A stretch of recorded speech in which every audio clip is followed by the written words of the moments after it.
बिस्मिल्लाहिर्रहमानिर्रहीम। अस्सलाम वालेकुम दोस्तों, welcome to my YouTube channel. उम्मीद करूँगी कि आप सब खैरियत से होंगे। दोस्तों, जैसे कि ईद नज़दीक आ रही है, मीठी मीठी ईद के लिए मीठी सी आज हमारी रेसिपी है जो कि है शीर खुरमा।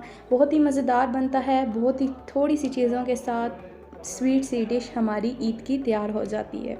तो आप भी इसे ईद पे ज़रूर बनाएं, बहुत ही मज़ेदार बनती है। सबसे पहले यहाँ पे मैंने एक पैन ले लिया है और 1 लीटर यहाँ पे मैंने दूध ले लिया है, यानी कि 4 कप मैंने मेजरिंग वाले दूध लिए हैं।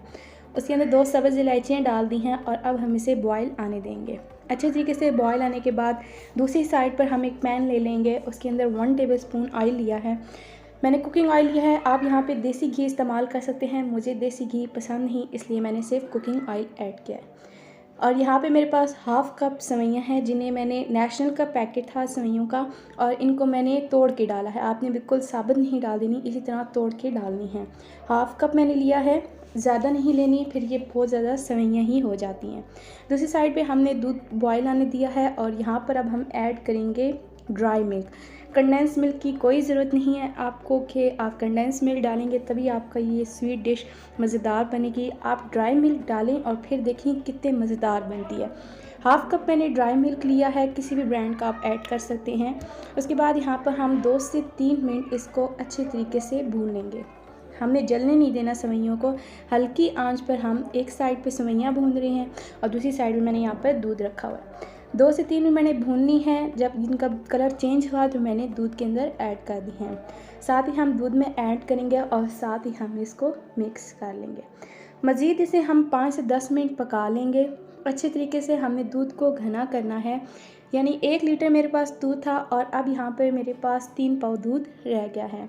3 टेबलस्पून यहाँ पे मैंने शुगर ऐड की है और चीनी की मिकदार मैंने थोड़ी कम रखी है क्योंकि हमारे घर कम खाई जाती है। आप जितनी ऐड करना चाहते हैं कर सकते हैं।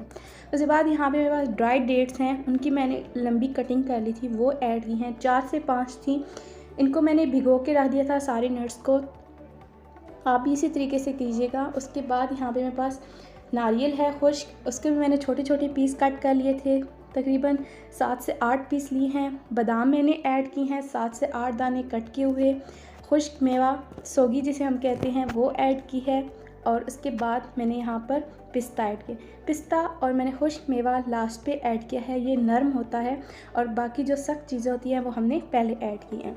अब मज़ीद हम इसे 5 से 10 मिनट के लिए पकाएंगे ताकि जो हमने नट्स ऐड किए हैं वो भी अच्छे तरीके से हमारे गल जाएं और हमारी थिकनेस मज़ीद हो जाए। तो देखिए, मज़ेदार सी हमारी शीर खुरमा की रेसिपी रेडी हो चुकी है, जो बहुत ही मज़ेदार बनता है। आप ड्राई मिल्क डाल के एक दफ़ा ट्राई करें, इंशाल्लाह आपको कंडेंस मिल्क और क्रीम वगैरह कोई भी ऐसी चीज़ डालने की कभी भी ज़रूरत नहीं महसूस होगी। तो ईद पे तो ये शान है स्वीट डिशेस, आप इसे अभी बनाएं और मुझे अपना फ़ीडबैक ज़रूर दें। मैंने एक बाउल के अंदर इसे निकाल लिया है और गार्निशिंग करने के लिए यहाँ पे मैंने जो नट्स बीच में ऐड किए थे वही मैंने थोड़े थोड़े से रख लिए थे और मैंने गार्निशिंग के लिए इस्तेमाल। गार्निशिंग बहुत ज़रूरी होती है क्योंकि जो नट्स हमने ऐड किए वो तो अंदर किए हैं, लेकिन जो लुक होता है वो हमारा गार्निशिंग से आता है। तो फाइनल लुक आप देख सकते हैं इसका। अगर आपको मेरी वीडियो अच्छी लगती है तो लाइक करें, शेयर करें, अपनी दुआ में याद रखें। अल्लाह।